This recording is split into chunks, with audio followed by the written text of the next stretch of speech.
لا حول ولا قوة إلا بالله العلي العظيم أعوذ بالله من الشيطان الرجيم بسم الله الرحمن الرحيم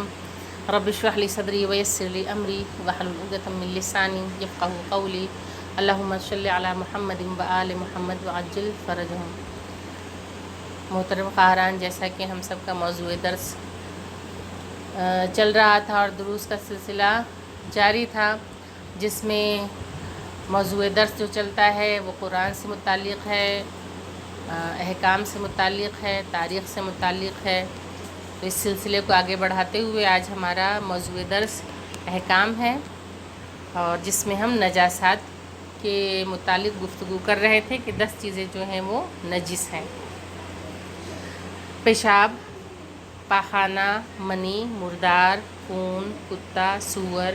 کافر، شراب اور نجاست خور حیوان کا پسینہ۔ تو آج ان میں سے ہم خون کے بارے میں پڑھیں گے۔ مسئلہ نمبر 93، انسان اور خون جہندہ رکھنے والے، یعنی اگر اس کی رگ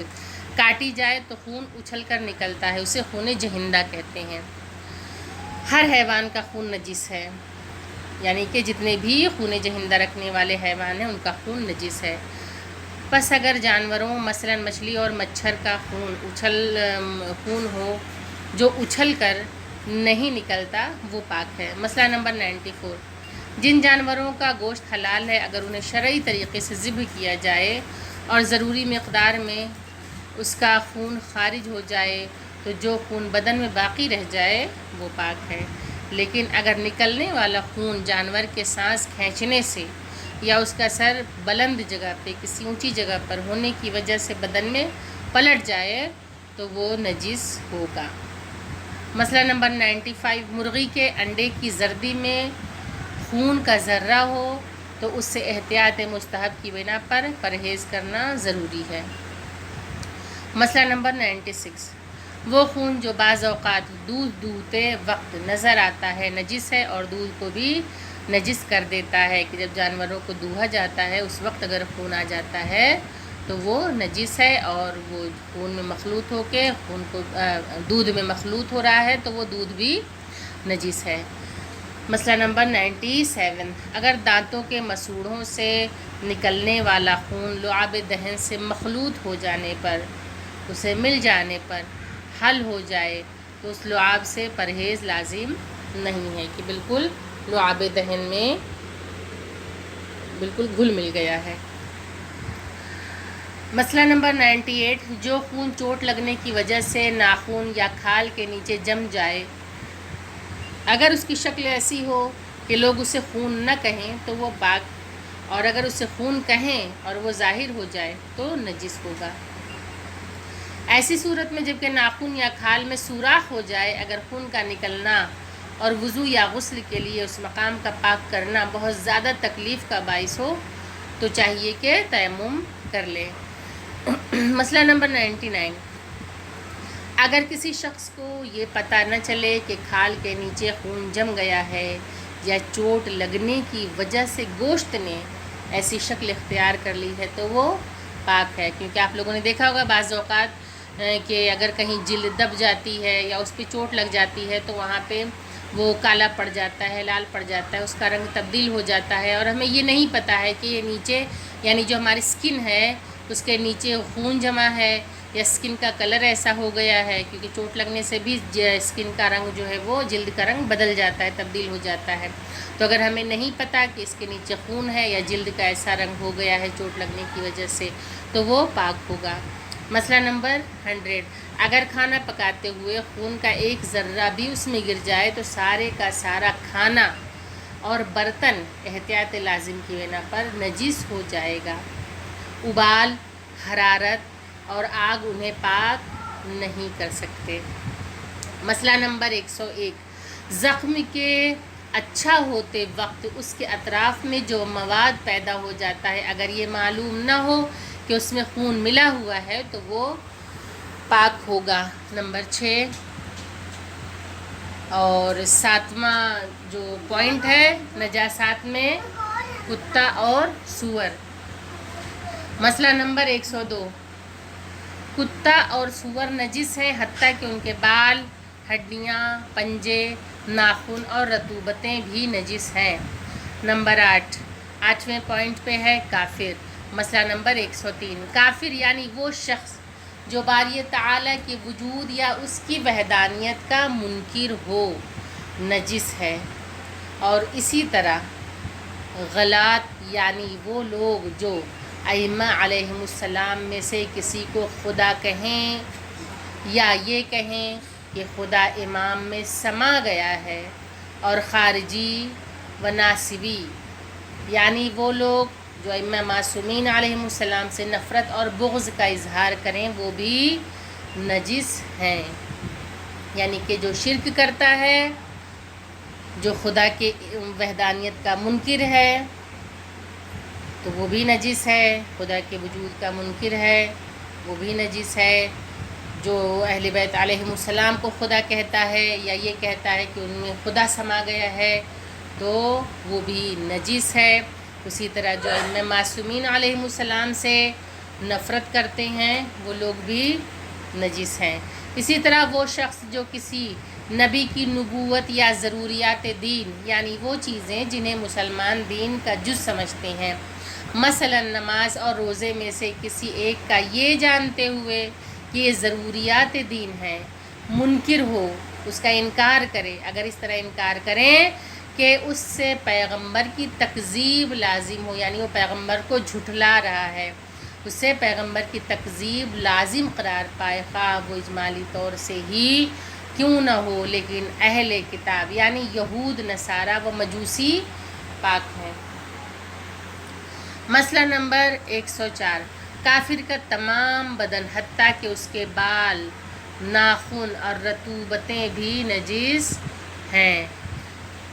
مسئلہ نمبر 105، اگر کسی نابالغ کے ماں باپ یا دادا دادی کافر ہوں تو وہ بچہ بھی نجس ہے، اگر وہ سوجھ بوجھ رکھتا ہو، اسلام کا اظہار کرتا ہو تو ایسی صورت میں پاک ہے، اور اگر ماں باپ سے روگردہ ہو کر مسلمانوں کی طرف جھک جائے یا پھر تحقیق کر رہا ہو تو اس کی نجاست کا حکم مشکل ہے، اور اگر ان میں سے یعنی ماں باپ یا دادا دادی میں سے ایک بھی مسلمان ہو تو اس تفصیل کے مطابق جو مسئلہ نمبر 210 میں آئے گی، بچہ پاک ہوگا۔ مسئلہ نمبر 106، اگر کسی کے متعلق یہ علم نہ ہو کہ مسلمان ہے یا نہیں، اور کوئی علامت بھی اس کے مسلمان ہونے کی نہ ہو تو وہ پاک سمجھا جائے گا کہ جب تک ہمیں یہ پتہ نہ چل جائے، ہم کنفرم نہ ہو جائیں،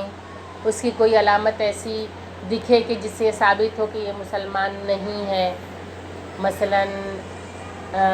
ٹیکا لگانا یا کچھ ایسی چیزوں کا اپنے گلے میں ڈالنا، یا پھر دیواروں پہ جو غیر خدا کی تصویروں کو ثبت کرنا، اگر یہ سب چیزیں ہم دیکھ رہے ہیں تو یقیناً ظاہر سی بات ہے کہ یہ پتہ چل جائے گا کہ وہ مسلمان نہیں ہے۔ لیکن اگر کوئی بھی علامت نظر ہی نہ آ رہی ہو کہ اس شخص نے نہ ٹیکا لگایا ہے، نہ گلے میں کچھ ایسی چیز پہنی ہے، نہ ہی اس کے گھر کی دیواروں پہ کچھ ایسا چسپاں ہم نے پایا ہے کہ جس سے خدا کی کا منکر ثابت ہو رہا ہے یا مشرک ثابت ہو رہا ہے، تو ظاہر سی بات ہے کہ تب تک وہ ہمارے لیے پاک سمجھا جائے گا، لیکن اس پر اسلام کے دوسرے احکام کا اطلاق نہیں ہوگا۔ مثلا نہ ہی وہ مسلمان عورت سے شادی کر سکتا ہے، اور نہ ہی اسے مسلمانوں کے قبرستان میں دفن کیا جا سکتا ہے۔ مسئلہ نمبر 107، جو شخص خانوادہ رسالت کے 12 اماموں میں سے کسی ایک کو بھی دشمنی کی بنا پر گالی دے، وہ بھی نجس ہے۔ نمبر 9 پوائنٹ کیا تھا؟ شراب۔ مسئلہ نمبر 108، شراب نجس ہے، اس کے علاوہ تمام مست کرنے والی چیزیں نجس ہیں، یعنی وہ چیزیں، وہ اشیاء کہ جن کو کھانے یا پینے کے بعد انسان اپنے ہوش میں نہ رہے، بالکل مست ہو جائے، تو وہ چیزیں جو ہیں وہ ان کے بارے میں یہ کہا جا رہا ہے کہ تمام مست کرنے والی چیزیں نجس نہیں ہے۔ اس کے علاوہ مسئلہ نمبر 109 میں ہے صنعتی الکوہل۔ الکوہل خواہ صنعتی ہو یا طبی تمام قسمیں اس کی پاک ہیں، الکوہل کو پاک شمار کیا گیا ہے۔ اگر انگور کا رس خود بخود یا پکانے پر ابل جائے تو پاک ہے، لیکن اس کا کھانا پینا حرام ہے۔ اسی طرح ابلا ہوا انگور احتیاط واجب کی بنا پر حرام ہے مگر نجس نہیں ہے۔ مسئلہ نمبر 111، کھجور، منقع، کشمش اور ان کا شیرہ خواہ ابل جائیں تو بھی پاک ہیں اور ان کا کھانا حلال ہے۔ مسئلہ نمبر 112، فقہ وہ عام طور سے جو سے تیار ہوتی ہے جو تھوڑا سا نشہ پیدا کرتی ہے، حرام ہے اور احتیاط واجب کی بنا پر نجس ہے، اور غیر فقہ یعنی کہ طبی قواعد کے مطابق حاصل کردہ آب جو یعنی بارلی واٹر جو سے حاصل کیا جائے وہ پانی، جسے ماؤ الشعر